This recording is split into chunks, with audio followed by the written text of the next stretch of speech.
Hi, welcome back. I'm very pleased to be joined today by Ian Nicoll, and my name's Emma Proctor-Legg. I'm going to be chairing today's session. Let me formally introduce the session title for you. So it's Equid Education in the Time of COVID-19, Implementation of Digital Learning Environment. I'm going to hand over to Ian to take it from here.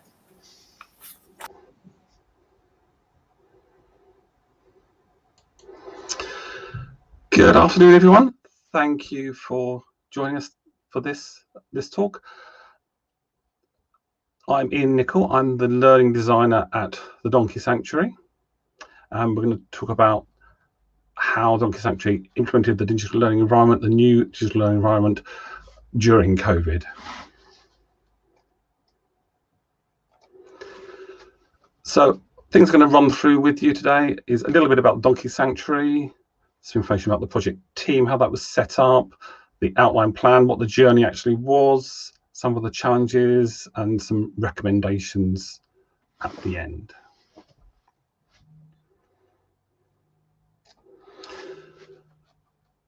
Donkey Sanctuary is a UK charity, but it has a global reach.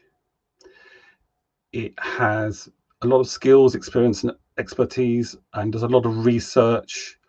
And a key thing to think about in the difference and what makes it different is it does have education at the heart of what it does, but it's not like a further education or higher education institution. So this was a totally new thing for it. It didn't have any established learning environment principles or processes, and it was recognized that there was a level of expertise within that area that it needed. I think probably what I'm going to say is not necessarily going to be new to some people. It's meant to be helpful for perhaps smaller organizations who have seen, as many have, the benefits of online learning, which we've seen during COVID, and for whom it's something new and something that they might be implementing, and some guidance about what the key thing was that sort of tripped us up because of COVID. Historically, there has been training done by the Donkey Sanctuary, but most of it has been face-to-face, so hands-on with the donkeys. And the idea of the learning environment was to improve and enhance the reach and the flexibility and the quality of the teaching so that you can increase the learning portfolio and promote the health and well-being of donkeys worldwide. So just some examples here. The picture on the left, that's a donkey with their owner in a brick kiln in Nepal. The center image is a donkey with their owner in Africa. And on the right, that's a donkey in one of our UK sanctuaries getting some dental treatment from one of our UK-based staff.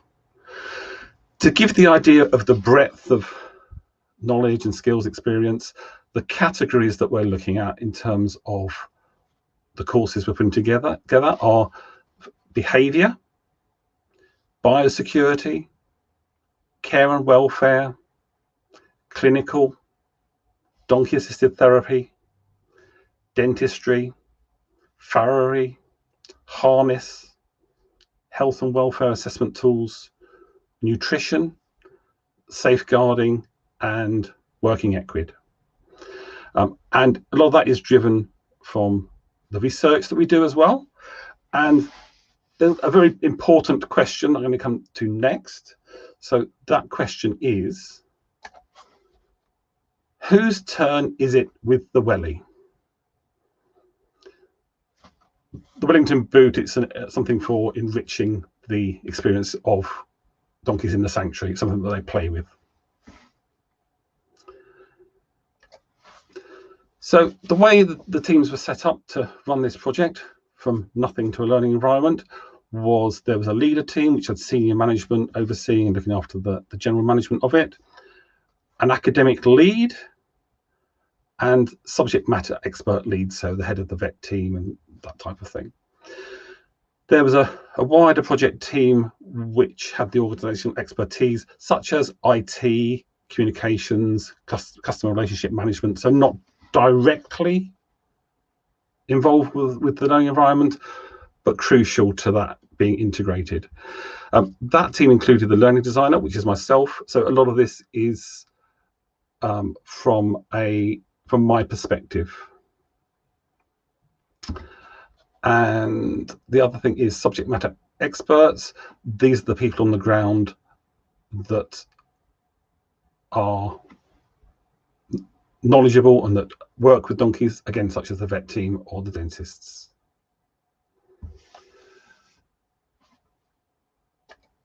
So the plan outline was fairly straightforward. The project started in May 2019 with a consultation, and then that's choosing the VLE. Then the idea was it would be set up, the external provider would set it up, get the learning designer in post, create the courses, subject matter experts, and then launch. It's a great plan. The tender and procurement was mid to end of 2019, and the DLE was then bought, and it was being set up, and it was recognized that the organization needed the skill set and expertise of a learning designer type role, and later on it was recognized that COVID was quite a big risk to the project because it overlapped.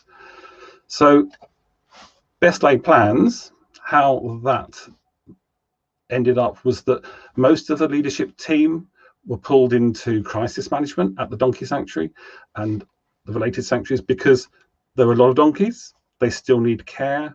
They can't just be put on hold. So it needed to be, that will need to be worked out, how that was going to work with safety for the staff, same as everybody else, moving people to working from home. So that pulled a lot of them away from it. It also affected the time and availability of some of the subject matter experts, especially donkey facing, such as the vet team. The project continued, but it was a slower pace. So DLE was chosen, it was set up, but the learning designer wasn't in post at that point. So it looked more like this. The education lead was guiding on pedagogy and in basic introduction to the learning environment. And that was continued on, and people were then working on courses, and I joined in January 2021. So it was a small team at that point. What that meant was that the subject matter experts, they are very skilled in what they do, and the ones who have done training before, it was face-to-face training, but they also needed some additional training on how to translate that face-to-face training into online learning or blended learning, and that bit was missing because of the delay in moving in post because of COVID. So they're the sort of issues that we've come up against.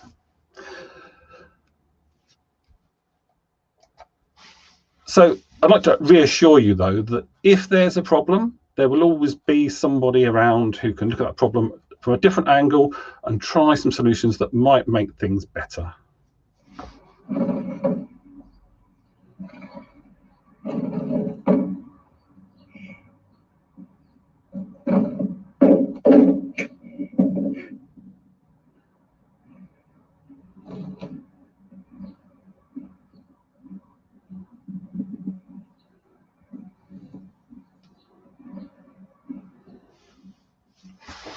An excellent solution, I think.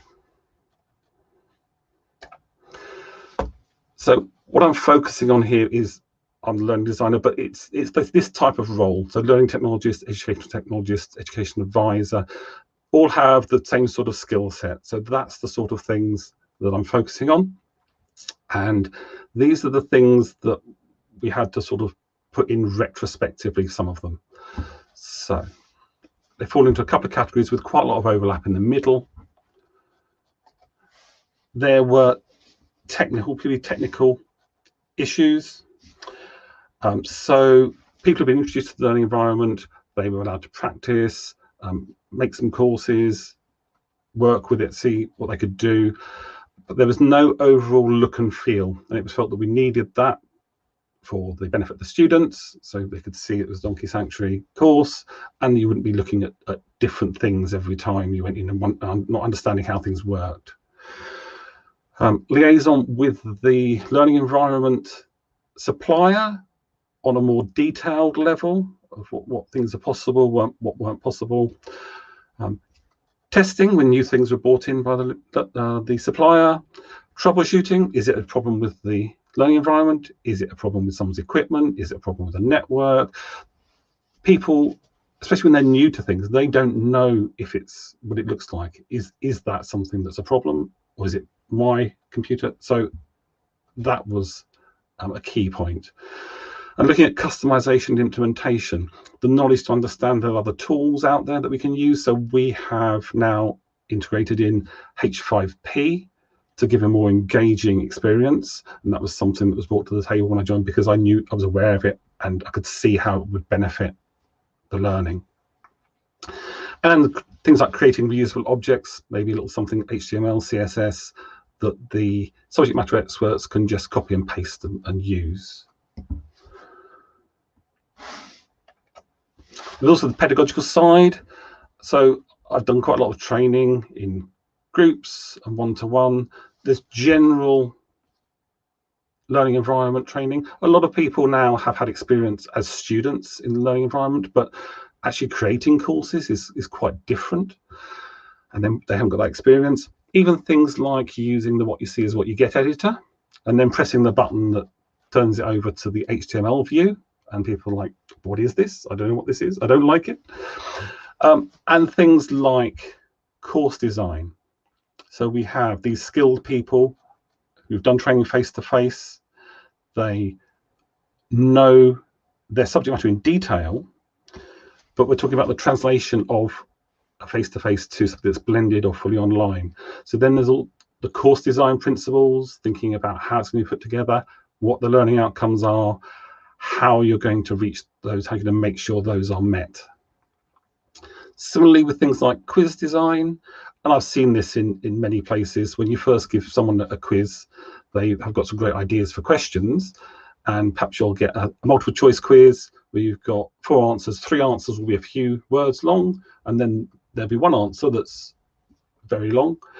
And I'll say to people, well, I don't know anything about that, and I don't know what the answer is. I'm not a donkey tooth expert, but I'll pick the long one because that's where all the detail is. So it's just things like that to help get people to understand what good design looks like for quizzes and for courses. There's an overlap. I think this is probably where the more interesting things are. So if you're training people face-to-face with donkeys, understanding the accessibility issues, inclusivity, isn't necessarily something that you've come across before because you haven't had to do it. You're not a teacher in a university. And so, for example, a common thing that I've seen everywhere, and I still see it in presentations everywhere, is people use red text to emphasize something. If you have imperfect color vision, like I do, if you put something in red, I won't notice that you're trying to make it stand out. Simple answer, make it bold as well. But until someone tells you that, it isn't necessarily obvious if you haven't got that background. Similarly, inclusivity and the digital and physical. So that is some of the themes of the conference, really. And because we are looking to expand the use of the learning environment into other areas. So, for example, you might have somebody in a brick kiln who owns a donkey.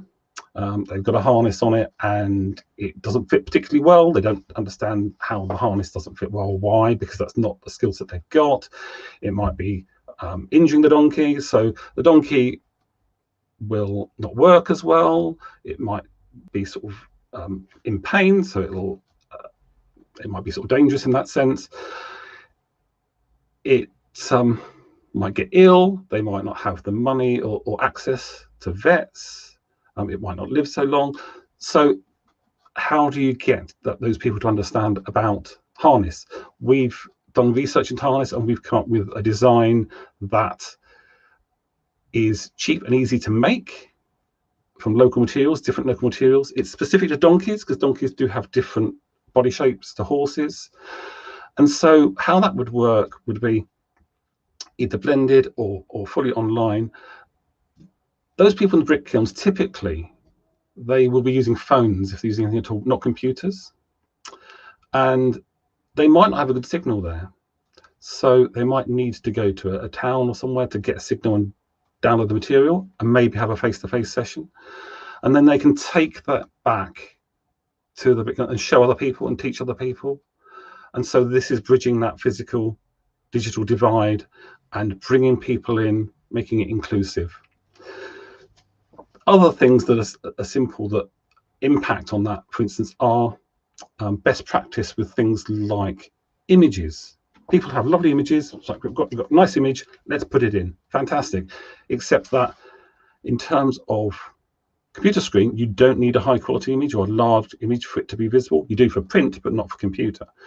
If you put that in at that full size, if someone's got a poor signal and they've gone to a town to download the course, if you've got huge images in there, it's going to take a long time and make it impossible for them perhaps. So simple things like best practice for image optimization, how you do it, what you need to do, how that works, and that all feeds into that.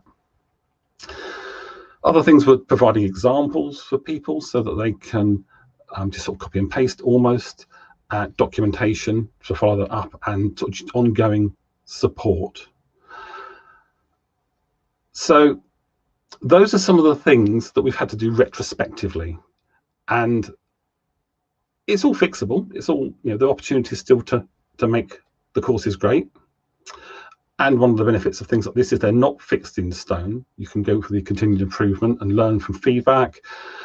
And as when I studied literature a long time ago, my literature teacher said, a poem is never finished, only ever abandoned. And it's the same with the course. There's always this continual appraisal of how well it works. One of the difficulties was people have put a lot of time into their courses before they had the guidance. And sometimes it was necessary to go back and say, the content's great. It's really like I see what you're doing, but we need to think about the course design, the learning outcomes, how that's all going to work. And when someone's put a lot of time and work into that, that can be quite difficult for them to then have to go back and redo things. So the key takeaway, I think, that I'm saying from this is that this type of role needs to be involved early on. There was no way around it for the Donkey Sanctuary because COVID put paid to all the good plans. Personally, I would argue that you'd even want that person, either in post or from a consultancy, to come in at the very beginning when you're choosing the learning environment. So, for example, the needs of the Donkey Sanctuary are different to a higher education institution. So, for example, you typically in an HE education establishment, you'll have a cohort of people you just enroll on a course. We've got different courses aimed at different people. We have free open access courses. We'll have courses where we're working with universities, so we just have that cohort. We have courses where we're working with professional organisations, so veterinary bodies, and that. And so there's a difference about how you make those things available to people through the enrolment process. So I'll just finish up now. I'm sure there's one question that I need to answer that you've all been thinking about, and this is the donkey that was next in line to play with the Wellington Boot. I'm Ian Nicoll. If we're going to have questions now, and if you want anything in more detail, I'm very happy to answer questions. If you want to email me later on, I'm very happy to do that. So thank you very much. Hi, Ian. Thank you. That was really lovely presentation. Really enjoyed looking at the donkeys, but I can say that I was nodding my way through that, going, yeah, that feels very familiar. I've been involved in the design and building of courses and I'm really interested in what you've been saying about the problems, and certainly some of the people in the chat have been saying the same thing, that it sounds very familiar to them as well. Some of those design problems of coming in partway through the whole design process. Would you be able to just give us a bit of an idea of how many courses that you've been involved in? Because obviously you said you were in post from January 2021. So where have you got to with that, and how is it going? So we've done a soft launch with some courses, and we're hoping to launch in the next couple of months. So if anyone's interested, keep an eye on our social media or the website if you want to look at the free courses. We've got about sort of 30 or 35 on the go at the moment. We're probably going to launch, when we launch, with about half of those finished. So there's been a lot of work going on with a lot of people, and it's covering all of those areas that I read out earlier on. So it's been quite busy. Yeah, it sounds like you've been very, very busy. And just sort of thinking about if you had the chance to be able to go back and be right at the beginning, what one thing do you think you would have done differently? I know you sort of addressed that, saying that, you know, you'd ideally have been right there, right from the beginning of the outset of the project. But is there something that you feel like could have made a difference if they'd have had one piece of information? One thing, a bit difficult to pick one thing. Like, is it the platform, or was it having? Yeah, I think just having the person there who's got the skills and experience to ask the questions, either to the people who are trying to bid for to give you the learning environment, or for you to ask questions of them when you're thinking about how you want to make the courses run and what courses you've got and how that might best work. So I think just having the expertise on hand one way or another, I think that's it really for one thing. Yeah, I mean, it sounds like what you're saying is really, if you don't know what you don't know, right? Yes, exactly. And that makes it very difficult and tricky to then come in and potentially unpick some of the things that people have done. But it sounds like you're doing an amazing job. And I'm just going to double check through the comments and see if there's any other questions.